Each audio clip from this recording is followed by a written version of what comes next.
Praise the Lord. Hallelujah. കേട്ട ബോധ്യം വെച്ച് ഞാൻ എന്നെ തന്നെ പരിശോധിക്കുമ്പോൾ ഒരു വചനമാണ് ഓർമ്മ വരുന്നത്. എൻ്റെ ജനമേ, എൻ്റെ ജനമേ, നിങ്ങൾ രണ്ട് പാപങ്ങൾ ചെയ്തു. ഒന്ന്, ജീവജലത്തിന്റെ അരുവിയായ എന്നെ നിങ്ങൾ ഉപേക്ഷിച്ചു. പകരം നിങ്ങൾക്ക് ദാഹജലം നൽകാൻ കഴിയില്ലാത്ത പൊട്ടക്കിണറുകൾ നിങ്ങൾ കുഴിച്ചു. ഒരുപാട് പൊട്ടക്കിണറുകൾ ഹൃദയത്തിലുണ്ടായിരുന്നു. അതിൽ നിന്നും കോരി കുടിക്കലായിരുന്നു, അല്ലെങ്കിൽ അത്തരം ബോധ്യങ്ങളായിരുന്നു എന്ന് ബ്രദറിൻ്റെ ക്ലാസ്സുകളിലൂടെ എനിക്ക് മനസ്സിലായി. ഇവിടെ വന്ന അന്ന് തന്നെ ഫസ്റ്റ് ദിവസത്തെ ഒരു വചനം 2-3 പേര് പറയുകയുണ്ടായി. യെശയ്യാ പ്രവാചകന്റെ പുസ്തകത്തിൽ 45, 2-3 ഈ വചനങ്ങൾ 2-3 ദിവസമായിട്ട് മുന്നിൽ പോകുന്നില്ല. അപ്പോൾ എല്ലാവരും അത് അയച്ച് പ്രാർത്ഥിക്കുന്ന സാമ്പത്തിക ബുദ്ധിമുട്ടുകൾക്ക് വേണ്ടിയും പ്രശ്നങ്ങൾ മാറാനൊക്കെ. അതായത് പിച്ചളവാതിലുകൾ തകർക്കുക, ഇരുമ്പോടാമ്പലുകൾ ഒട്ടിക്കുക, അന്ധകാരത്തിലെ നിധി, രഹസ്യ ധനശേഖരണം. പക്ഷേ ഈ ദിവസങ്ങളിലൂടെ ഇത് ബ്രദറിലൂടെ വരുന്ന എല്ലാ ജ്ഞാനത്തിൻ്റെ ക്ലാസ്സിനൊക്കെ ഈ വചനത്തിൻ്റെ ഉള്ളിൽ മറ്റെന്തോ ഉണ്ട് എന്നുള്ള തോന്നൽ. നിന്നെ പേര് ചൊല്ലി വിളിച്ചിരിക്കുന്ന ഇസ്രായേലിന്റെ ദൈവമായ കർത്താവ് ഞാനാണ് എന്ന് നീ അറിയേണ്ടതിന്, നിന്നെ പേര് ചൊല്ലി വിളിച്ച ഇസ്രായേലിന്റെ ദൈവമായ കർത്താവ് ഞാനാണ് എന്ന് നീ അറിയേണ്ടതിന്, ഏകസത്യദൈവമായ അവിടത്തെയും അവിടെ നയിച്ച യേശു ക്രിസ്തുവിനെയും അറിയുക എന്നതാണ് നിത്യജീവൻ. ഈ 2 വചനവും ഈശോയെ അറിയുക, അറിയാൻ വേണ്ടിയാണ് അന്ധകാരത്തിൽ നിക്ഷേപവും രഹസ്യ ധനശേഖരണവും. ആ അന്ധകാരത്തിൽ നിക്ഷേപം എന്താണെന്നും രഹസ്യ ധനശേഖരണം എന്താണെന്നും അത് ജ്ഞാനമാണ്.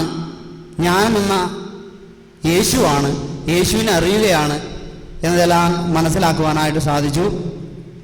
പിന്നെ ഇന്നലത്തെ പ്രാർത്ഥനയിലെ ക്ലാസ് ബ്രദർ പറഞ്ഞപ്പോൾ ഈ പ്രാർത്ഥനയുടെ ബന്ധനങ്ങൾ, കാരണം ഒരുപാട് തെറ്റായ കാഴ്ചപ്പാടുകൾ പലർക്കും ഈ പ്രാർത്ഥനയെക്കുറിച്ച്. മറ്റൊരാൾക്ക് വേണ്ടി പ്രാർത്ഥിക്കുമ്പോൾ അവരുടെ രോഗം നമുക്ക് വരും, പ്രാർത്ഥിക്കുന്നവരിലേക്ക് വരും. ഇപ്പോൾ ക്യാൻസറായിട്ടൊരു വ്യക്തിക്ക് വേണ്ടി ഒരു തവണ പ്രാർത്ഥിക്കാനായിട്ട് പറഞ്ഞപ്പോൾ ഒരു സഹോദരൻ പ്രാർത്ഥിച്ചില്ല, അയാൾക്കൊരു മുറിവായിപ്പോയി.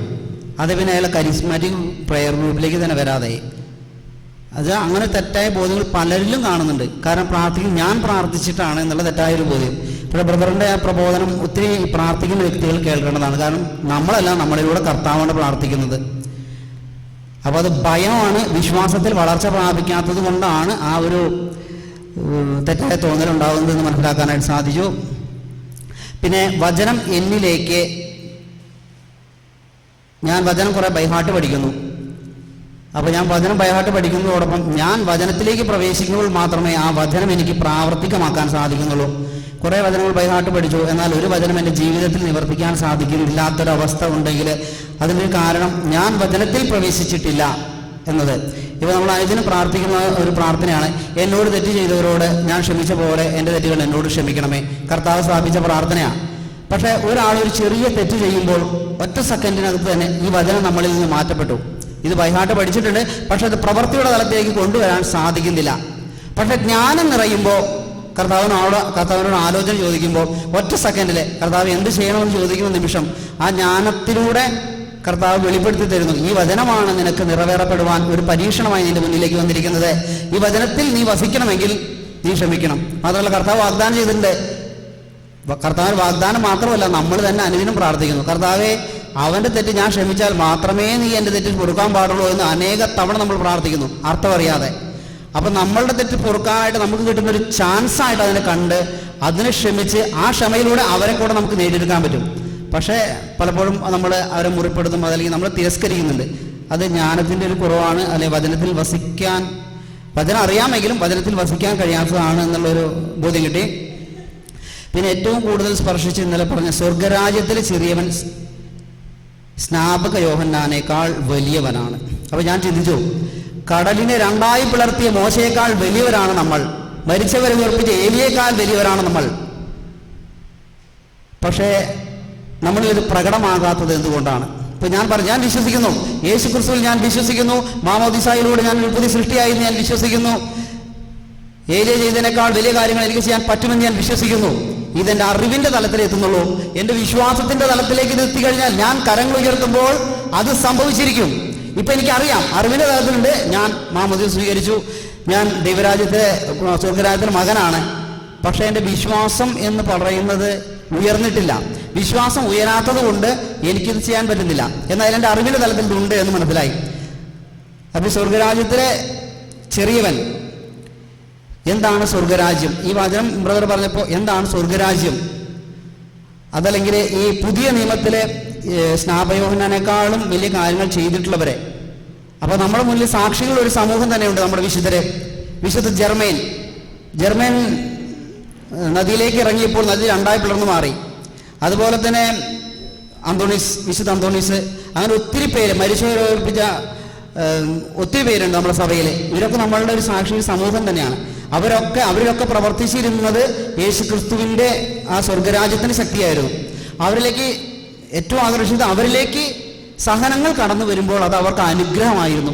ശാരീരികമാണെങ്കിലും മാനസികമാണെങ്കിലും അപമാനങ്ങളാണെങ്കിലും. ഇന്നലെ സഹോദരൻ പറയുണ്ടായി, പത്രോസിനെയും യോഹന്നാനെയും അടിയേറ്റപ്പോൾ യേശുനാമത്തെ പ്രതി അപമാനം സഹിക്കാൻ കഴിഞ്ഞതിൽ അവർ സന്തോഷിച്ചു, ആനന്ദിച്ചു.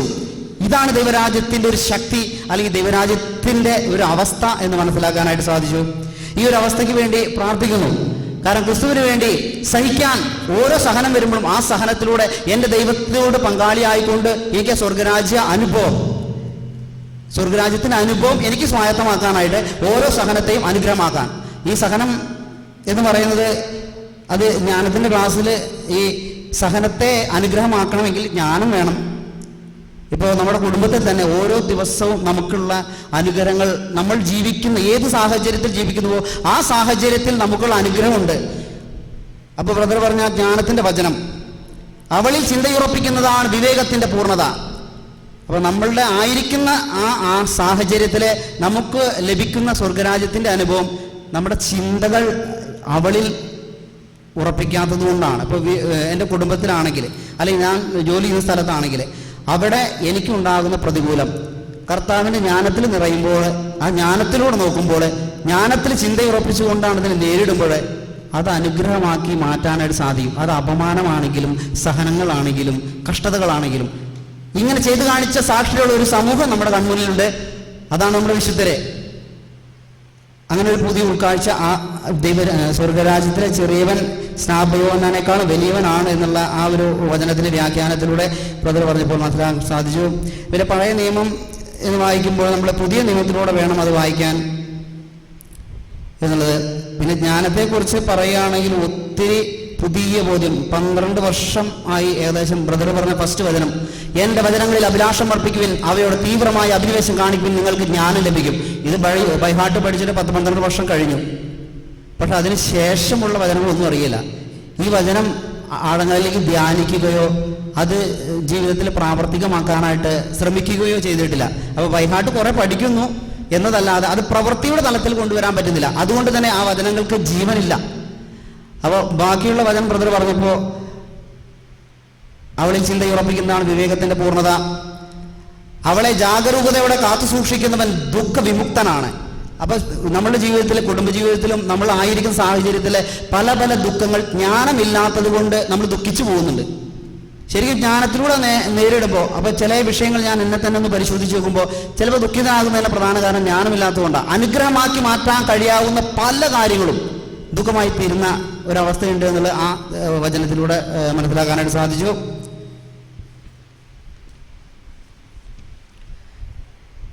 പിന്നെ ഇന്ന് രാവിലത്തെ പ്രാർത്ഥനയുടെ ക്ലാസ്സിൽ നാം ദൈവത്തോട് പറയുക എന്ന് മാത്രമല്ല, ദൈവം നമ്മോട് പറയുവാൻ വേണ്ടി നാം കാത്തിരിക്കണം. അപ്പോൾ ഞാനൊക്കെ ശരിക്കും ഒരു 4 ജപമാലയൊക്കെ ചെല്ലിയിട്ടില്ലെങ്കിൽ ഒരു സുഖമില്ല, ഒരു സംതൃപ്തിയാണ് 4 ജപമാല ചെല്ലിക്കുക. പിന്നെ ഒന്നും ചെയ്യേണ്ട കാര്യമില്ല, അവിടെ കൂളായിട്ടിരിക്കും. അപ്പോൾ ഞാൻ പ്രാർത്ഥിച്ചു എന്നുള്ളൊരു അഹം ഉണ്ട്.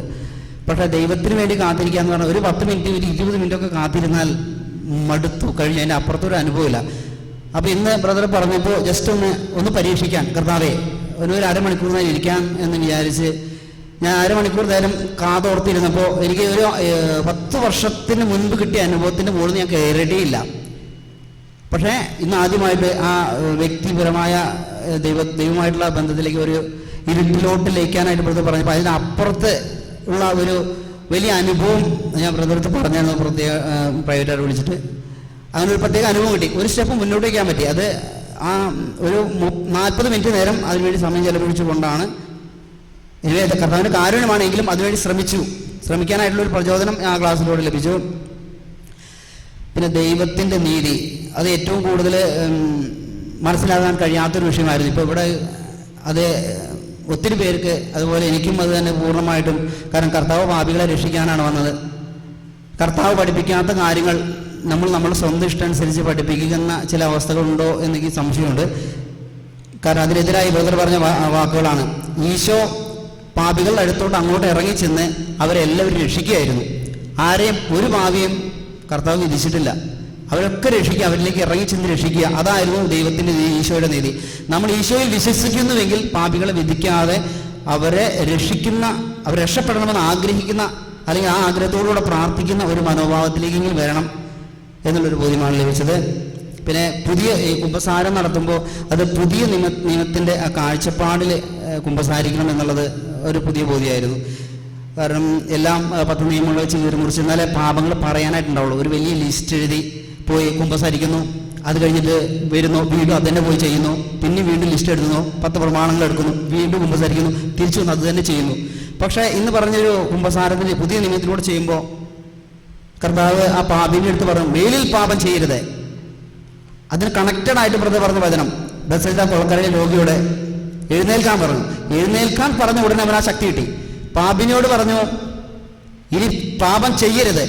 ആ ചെയ്യരുത് പറഞ്ഞപ്പോൾ ചെയ്യാതിരിക്കാനുള്ള ശക്തി അവൾക്ക് അതിലൂടെ കിട്ടി. ആ ഒരു വലിയൊരു ബോധ്യം ലഭിച്ചായിരുന്നു.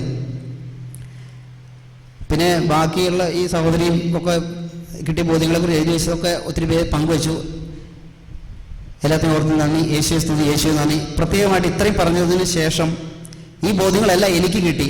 പക്ഷേ ഈ ബോധ്യങ്ങൾ ഞാൻ ഈ ധ്യാനം കഴിഞ്ഞ് പോയി, പിന്നെ ഞാൻ ഈ ബോധ്യങ്ങളെല്ലാം മടക്കി വെച്ച് കൂളായിട്ട് എൻ്റെ പഴയ മനുഷ്യനിലൂടെ ഞാൻ ജീവിക്കുകയാണ്. ഇതുകൊണ്ട് യാതൊരു പ്രയോജനം എനിക്കില്ല. ഇത് എഴുതി വച്ചിരിക്കുന്ന കാര്യങ്ങൾ, കിട്ടിയ ബോധ്യങ്ങൾ അത് അനുദിനം ജ്വലിപ്പിച്ചുകൊണ്ട് യേശു നൽകിയ പ്രബോധനത്തിൻ്റെ അടിസ്ഥാനത്തിൽ കരുണ കാണിച്ചും കരുണയാകാനും ജീവിക്കണം എന്നുള്ള ഒരു തീരുമാനം ഞാൻ എടുത്തതായിട്ട് പ്രഖ്യാപിക്കുന്നു.